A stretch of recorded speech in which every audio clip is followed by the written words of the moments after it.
अस्सलाम वालेकुम दोस्तों, कैसे हैं? उम्मीद है सब खैर आफियत से होंगे। दोस्तों, मुफ्ती सलमान अज़हरी साहब की वीडियो आप देख रहे हैं। दोस्तों, आज की ये वो खूबसूरत वीडियो है जिन लोगों पर थोड़ी सी भी मुसीबत आ जाती है, थोड़ी परेशानी आ जाती है या बीमारी में मुब्तला हो जाते हैं, तो वो कहने लगते हैं कि अल्लाह रब्बुल आलमीन को ये मुसीबत हमें ही देनी थी या बीमारी हमें ही देनी थी। दोस्तों, उन लोगों के लिए ये बहुत ख़ास वीडियो है। दोस्तों, जिन लोगों को अल्लाह ताला बीमारी देता है, जिन लोगों को अल्लाह ताला मुसीबत देता है, उन लोगों को अल्लाह रब्बुल आलमीन पसंद फरमाया करता है। जिन लोगों को अल्लाह रब्बुल आलमीन पसंद नहीं फरमाता है, उन लोगों को अल्लाह रब्बुल आलमीन आजमाइश में भी नहीं डालता और उन्हें बीमारी भी नहीं देता। दोस्तों, बहुत ख़ास वीडियो है, बहुत ज़रूरी वीडियो है। हर मुसलमान को ये वीडियो देखनी चाहिए और इस वीडियो को जितना हो सके आगे शेयर करें। आइए चलते हैं मुफ्ती सलमान अज़हरी साहब की वीडियो की तरफ। मैं आता हूँ उन बातों की तरफ जो लोग मुसीबतों को बुरा समझते हैं। एक सहाबी थे, उनकी शादी हो गई एक सहाबिया से, निकाह हुआ था मदीने में। साल भर खुशहाली से गुजरते रहे, बहुत अच्छे दिन गुजरे। साल ख़त्म होने को था कि खातून जो है लड़ाई करना शुरू कर देती, कहती है मुझे तुम्हारे साथ रहना नहीं, मुझे तलाक चाहिए, डायरेक्ट तलाक। तो उस सहाबी ने कहा हुआ क्या? वो सहाबिया कहती थी नहीं मुझे तुम्हारे साथ रहना नहीं। उस सहाबी ने कहा ठीक है, अगर ऐसा ही है तो हुजूर पाक सल्लल्लाहु अलैहि वसल्लम के पास चलते हैं, वहाँ जाकर फैसला करा लेंगे। तो वो सहाबिया मान गईं, कहा चलो चलते हैं। तो दोनों चले जा रहे थे अपने घर से, हुजूर पाक सल्लल्लाहु अलैहि वसल्लम के दरबार में फैसला करवाना है। चलते वक्त रास्ते में एक पत्थर से ठोकर लग गई उस सहाबी को, और इतनी तेज ठोकर लगी कि उनका नाखून उखड़ गया। अब वो उनकी खातून जो बीवी सहाबियाँ हैं, वो फ़ौरन अपने दुपट्टे का कपड़ा फाड़ करके उंगली को बांधती हैं और खून रोकती हैं, और उसके बाद कहती है चलो वापस घर चलते हैं। घर वापस आने के बाद वो कहती मुझे तलाक नहीं चाहिए, साथ में रहूँगी। कहा औरतों का मूड, औरतों का इस तरह का फैसला, क्या बात है? वो सहाबिया कहती है मैंने सुना है कि जब कभी कोई बंदा बीमार नहीं होता तो अल्लाह उसे पसंद नहीं करता। मैंने जब से तुमसे शादी की है, साल भर हो गए, एक बार भी तुमको बीमार होते नहीं देखा। मुझे ऐसा लगने लगा कि कहीं तुम अल्लाह के नापसंदीदा बंदे तो नहीं हो, इसलिए मैं तुम्हारे साथ नहीं रहना चाहती थी। अब जब रास्ते में ठोकर लगकर नाखून उखड़ गया तो मुझे एहसास हुआ कि अल्लाह तुझे भी पसंद करता, मैं तेरे साथ रहने को तैयार हूँ। वो सहाबिया थी मेरे अजीज़ों। इसका मतलब ये नहीं कि हम आपस में एक दूसरे के बीमार होने की इंतज़ार में रहें। शोहर ये सोचे कि मेरी बीवी बीमार क्यों नहीं होती, और बीवी ये सोचती रहे कि मेरा शोहर बीमार कब होगा। वो तवक्कुल का आला दर्जा है। इंतज़ार और तमन्ना मत करो बीमार होने का, बल्कि बीमारी आ जाए तो अल्लाह का शुक्र अदा करो, आ जाए तो सब्र करो।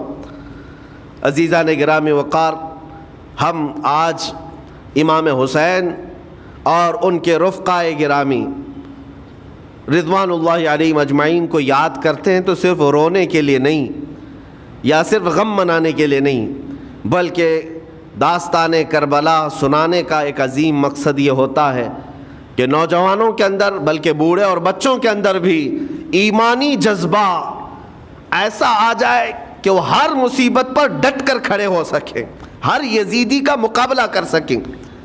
एक तो इसका मैसेज ये है, और दूसरा मैसेज ये है कि चाहे जैसी भी मुसीबतें आएँ, ईमान के साथ रहना है, सब्र और शुक्र को हरगिज़ नहीं छोड़ना है। मुसीबतें हमारे पास अब उतनी बड़ी तो नहीं आती कि एक ख़ानदान के ही इतने लोगों को काट दिया जाए, ऐसी मुसीबतें तो नहीं आई। अब जो कुछ भी आती हैं हमारे साथ, वो माल की कमी की, कभी दुकान में धंधा नहीं चलता, कभी बच्चे किसी को नहीं हो रहे हैं, या फिर घर में कोई बीमार है, कोई मुस्तकिल बीमारी आ गई है, यही तो मुसीबतें हैं। मोमिन के लिए ये कैद खाना है, ज़्यादा आसाइश और आराम की फ़िक्र न करो।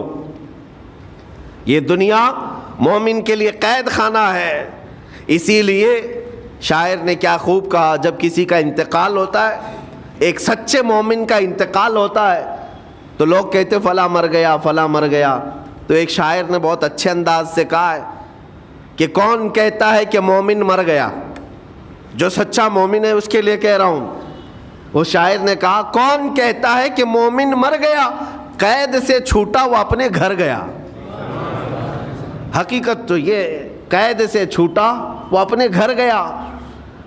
یہاں دنیا میں زیادہ آسائش, زیادہ آرام کی طلب انسان کو مغرور بنا دیتی ہے, تکبر والا بنا دیتی ہے, گھمنڈی بنا دیتی ہے. اور اللہ تبارک و تعالیٰ کی بارگاہ میں ہمیشہ سر بسجود رہنے والا وہ بندہ ہے جو مصیبتوں میں گھرا رہتا ہے. کچھ نہ کچھ مصیبتیں ایسی ہیں جو تمہیں مسجد تک لاتی ہیں, قرآن تک لاتی ہیں, تسبیح تک لاتی ہیں. اور کوئی مصیبت نہ ہو, کوئی تکلیف نہ ہو تو پھر جلدی بندہ اللہ کو بھی یاد نہیں کرتا. اسی لیے رب تبارک و تعالیٰ کی بارگاہ میں کچھ فرشتے ایسے ہیں جب تم رو رو کر کے دعائیں کرتے ہو پھر یہ کہتے ہو میری دعا ہی نہیں قبول ہوتی, مولانا آپ کیجئے, میں تو کب سے کی دعا مانگ رہا ہوں, میری تو دعا ہوتی ہی نہیں, اور آپ کہتے ہیں اللہ تعالیٰ بہت جلدی دعا قبول کرتا ہے.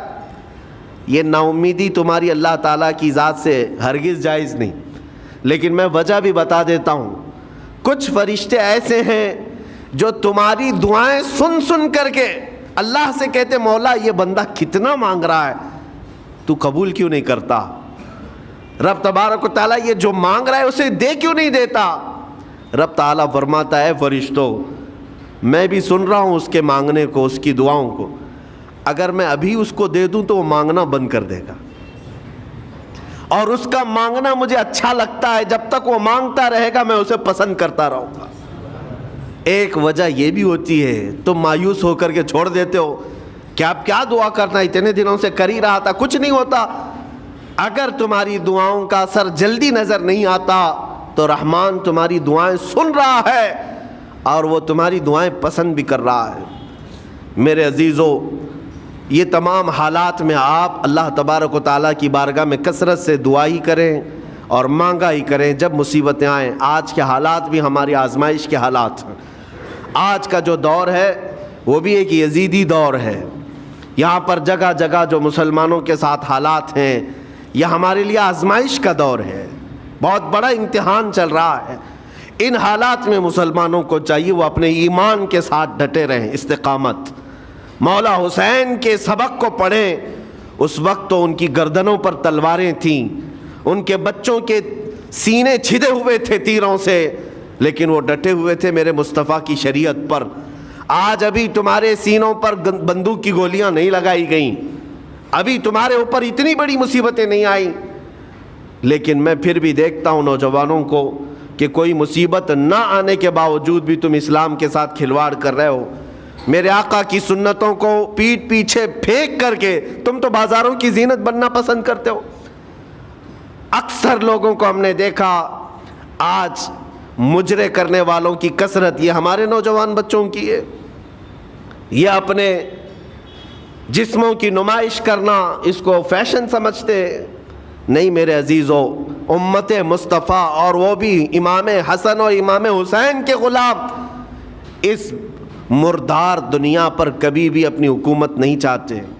اس مردار دنیا کے وہ کبھی خواہش مند نہیں ہوتے.